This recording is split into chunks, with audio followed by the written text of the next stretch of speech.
یو کس ته د وینې ضرورت دی، اشد بیمار دی، اضطراري حالت کې مجبور دی او ډاکټر ورته ویلي چې دې ته د وینې ضرورت دی او یو کس ورته وینه ورکوي نو د وینه ورکوي شي،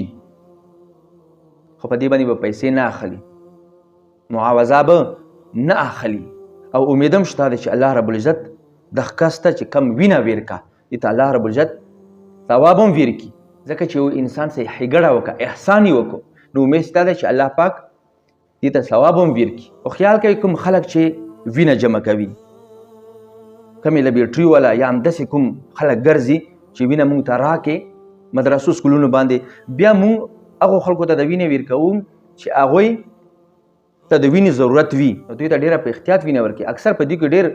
زیاتۍ کوي، ټیسټونو باندې 500 روپۍ راځي، دوی بیا وایي چې موږ 1500 روپۍ په ټیسټونو باندې خرچه راغلې. الله رضا والا خلک ډېر کم دي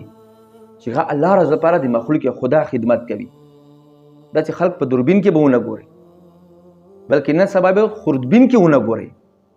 دغو خلکو کاروبار جوړ کړی دی.